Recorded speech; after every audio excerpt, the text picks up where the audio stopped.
तरनो तरनो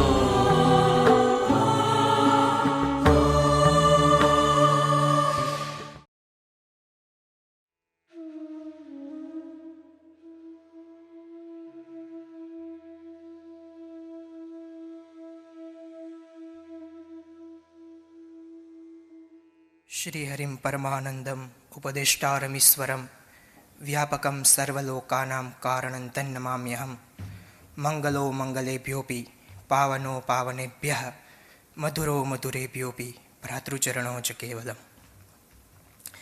सभी को जय श्री कृष्ण। सर्वप्रथम श्री हरि मंदिर में विराजित जगतपति जगदीश्वर भगवान श्री हरि एवं सभी देवी देवताओं के श्री चरण कमलों में साष्टांग प्रणाम करते हुए, जो बात दवा से नहीं होती वो बात दुआ से होती है, जो बात दवा से नहीं होती वो बात दुआ से होती है, अगर मिल जाए काबिल गुरु तो बात खुदा से होती है। ऐसे करुणा सागर परम पूज्य सदगुरु भगवान के श्री चरण कमलों में साष्टांग प्रणाम करते हुए, व्यास पीठिका पर विराजित आदरणीय श्री श्याम गुरु जी के श्री चरण कमलों में वंदन करते हुए, और हमारे सभी के करुणा प्रेम से हम सभी को जो गुरुजनों शिक्षा देते हैं, इस सभी गुरुजनों के श्री चरण कमलों में वंदन, और जिनका हृदय सदैव भक्ति में स्थित रहता है, ऐसे सभी भक्तजन एवं मीडिया के माध्यम से उपस्थित आप सभी भक्तजनों को मेरा कोटि कोटि प्रणाम। सर्वप्रथम पराम्बा भगवती के जो नव स्वरूप है, जिन्हें हम नव दुर्गा कहते हैं, और आज 7वां दिन है, और 7वें दिन पर माँ कालरात्रि की पूजा अर्चना होती है, और आज से ही माँ सरस्वती की भी पूजा अर्चना होती है। तो शब्द है कालरात्रि, इसमें 2 शब्द है, एक है काल और दूसरा है रात्रि। काल शब्द का अर्थ कल संख्या ने च धातु है, चुरादी गण का, इस धातु से काल शब्द की निष्पत्ति हुई है। कलयति गणयति आयुहु जनानाम इति कालः, जो लोगों के आयु की गणना करते हैं उनको काल कहते हैं। और शब्द कल्पद्रुम में कल प्रेरणे धातु से काल शब्द की निष्पत्ति हुई है। कलयति सर्वाणि भूतानि अर्थात प्रेरयति सर्वाणि भूतानि यह स कालः, जैसे काल ही स्वयं भगवान का ही स्वरूप है। जैसे हमें कोई कार्य करने के लिए हमें जो जहाँ से प्रेरणा मिलती है उनको हम क्या कहते हैं, उनको काल कहते हैं। और एक काल का अर्थ संहार भी होता है। और एक पंक्ति है, जन्यानाम जनकः कालो जगतामाश्रयो मतः, जितने भी इस संसार में जन्य पदार्थ है वो सब पदार्थ है वो काल के ही अधीन है। वैसे ही रात्रि शब्द रादाने धातु से ये रात्रि शब्द की निष्पत्ति हुई है। राति ददाति इति रात्रि, ये रात्रि शब्द का अर्थ है। और शब्द कल्पद्रुम में लिखा है कि कर्मेभ्यो अवसरम निद्रा सुखम वा, हम पूरे दिन जो भी कर्म करते हैं और जो अवकाश का हमें जो अवसर प्राप्त होता है वो रात्रि में ही होता है। और निद्रा सुखम वा, जो निद्रा का सुख हमें मिलता है वो रात्रि में मिलता है। जैसे निद्रा भी एक देवी है और रात्रि भी एक देवी ही है, तो वैसे भी इस प्रकार जो काल रात्रि का जो स्वरूप है, अब काल रूपा या रात्रि इति काल रात्रि। और दूसरी जो व्याख्या है कि काल भूता या रात्रि, अर्थात श्रीमद् भागवत महापुराण में 12 स्कंध में जब 4 प्रकार के जो प्रलय है उनकी जो बात की गई है, जैसे नित्य प्रलय, नैमित्तिक प्रलय, प्राकृतिक प्रलय और आत्यंतिक प्रलय, जो मोक्ष का मार्ग है, जो ये 4 प्रकार के जो प्रलय है उनमें अंत में जो संहार करती है वो ही स्वयं काल रात्रि है। जैसे एक व्याख्या है, कालः काल रूपा ब्रह्मेक दिने चतुर्दश मनुनाम अधिकारावसाने सृष्टि संहार हेतु भूता रात्रि। जैसे 14 मनवंतर के अंत में जो इस सृष्टि का जो संहार करती है वो ही देवी काल रात्रि है। और अर्गला स्तोत्र में काली की जो व्याख्या है कि कलयति भक्षयति प्रलय काले सर्वमिति काली, कि जो प्रलय के काल में इस समग्र सृष्टि को जो अपना ग्रास बनाती है उनको काली कहते हैं। अब माँ काल रात्रि का जो चरित्र है उनका वर्णन किया हुआ है 2 श्लोक में। एक वेणी जपा कर्णा पूरा नग्ना खरा स्थिता लंबोष्ठी कर्णी का कर्णी तेलाभ्यक्त शरीरिणी वामपादोल्ल सल्लोह लता कंटक भूषणा वर्धन मूर्धध्वजा कृष्णा काल रात्रि भयंकरी। माँ काल रात्रि का जो स्वरूप है वो क्या लिखा है कि काल रात्रि भयंकरी। जो माँ का स्वरूप है वो रौद्र है, बीभत्स है। जैसे कोई भी देखे तो डर लगता है माँ काल रात्रि का स्वरूप। लेकिन दुर्गादास जी ने लिखा है कि माँ सभी जो नव दुर्गा के जो 9 स्वरूप है उनमें सर्वश्रेष्ठ शक्ति है वो माँ काल रात्रि है। जैसे माँ के शरीर का जो रंग है वो अंधकार जैसा है और माँ के जो बाल है वो बिखरे हुए हैं, क्योंकि माँ का रुद्र स्वरूप है। माँ काल रात्रि के 3 नेत्र है। जैसे 3 नेत्र है क्योंकि वो पार्वती जी का ही अवतार है। जैसे भगवान शंकर है जी है उनके 3 नेत्र है, वैसे ही माँ काल रात्रि के जो 3 नेत्र है वो जैसे ब्रह्मांड गोल है, इसी ही तरह माँ काल रात्रि के जो 3 नेत्र है वो भी गोल है। और माँ की नासिका से जब श्वास और प्रश्वास की प्रक्रिया से उनमें अग्नि की ज्वाला प्रकट होती है।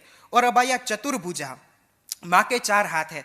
जैसे दाहिनी तरफ का जो ऊपर उठा हुआ जो हाथ है उनसे माँ वर प्रदान करती है, और नीचे की तरफ का जो हाथ है उनसे माँ अभय प्रदान करती है। वैसे ही तरह बाहिनी तरफ का जो ऊपर का तरफ का जो हाथ है उनसे वो हाथ में, माँ के हाथ में है वो लोहे का कांटा है, और नीचे की तरफ का जो हाथ है उसमें माँ ने खड्ग धारण किया हुआ है। देखिए माँ चाहे बाहर से कितनी भी कठोर दिखती है लेकिन वो अंदर से, वो हृदय से कोमल ही होती है।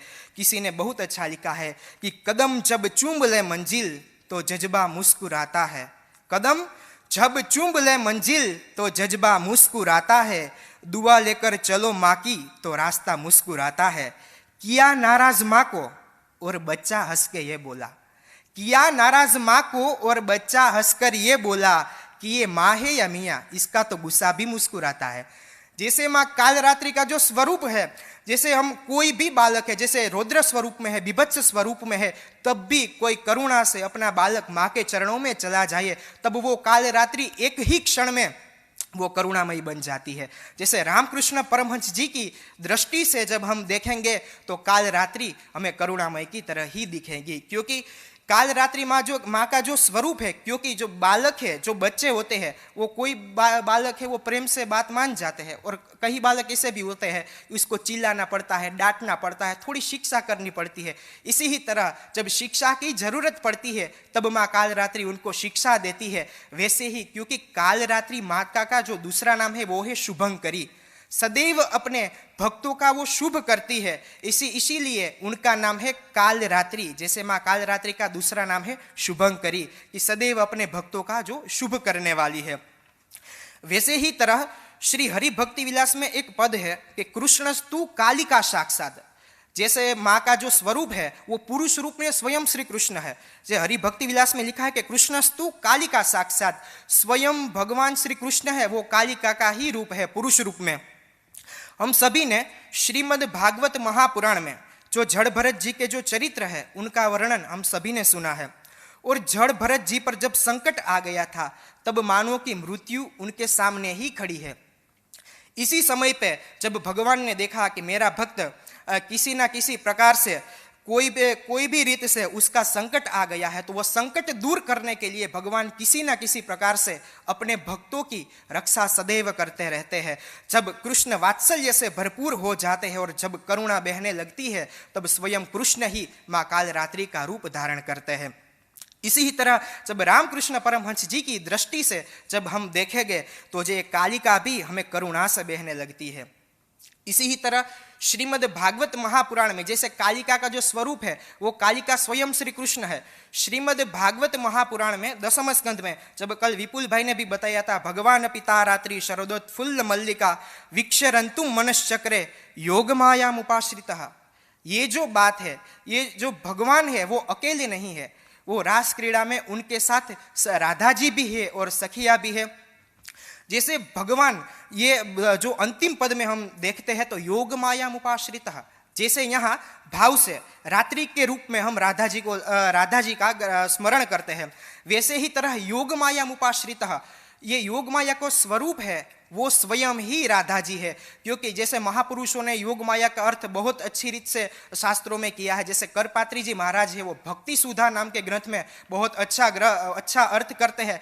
ऐसे जो योग माया है उनका अर्थ युज्यते सर्वदा भगवता सह श्री कृष्णेन संश्लिष्यते, अर्थात श्री राधा सदा सर्वदा कृपाम आश्रित्य भगवान स्वयं जिनका आश्रय लेते हैं, भगवान स्वयं, क्योंकि एक क्षण के लिए भी राधा और कृष्ण अलग नहीं है, वो कभी एक क्षण के लिए भी अलग नहीं हो सकते। वो ही रात्रि के रूप में राधा और ये काल, क्योंकि श्रीमद् भगवद गीता में 7वें अध्याय में 6ठे श्लोक में भगवान ने लिखा है कि अहम कृष्णस्य जगतः प्रभवः प्रलयस्तथा, कि ये जगत का उत्पन्न भी मैं करता हूँ, इस जगत का संहार भी मैं करता हूँ।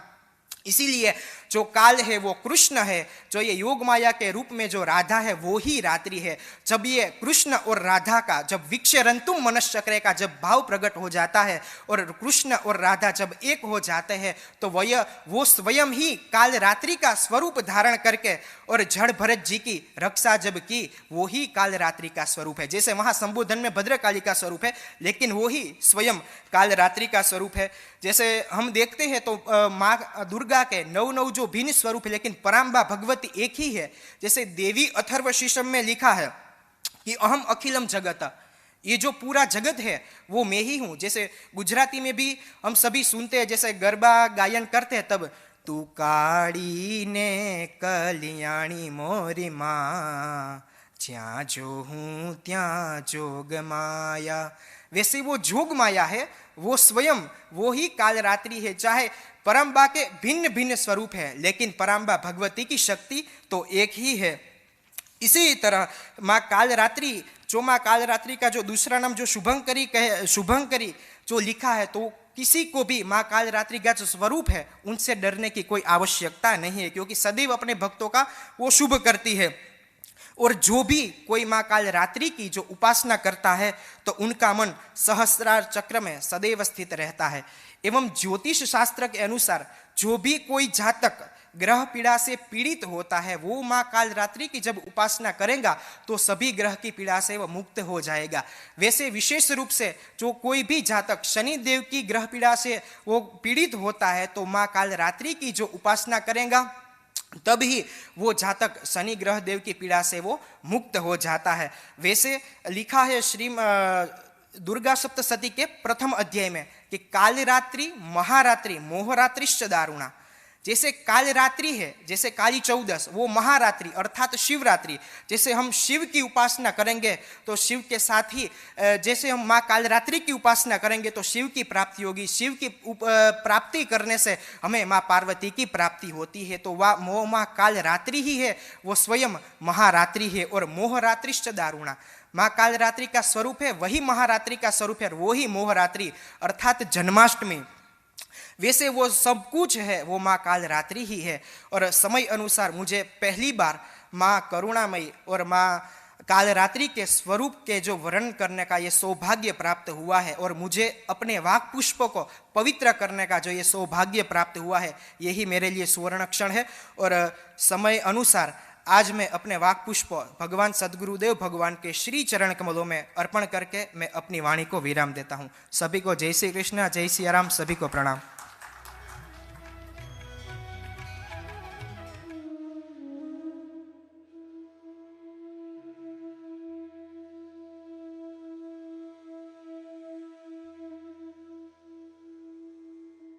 नो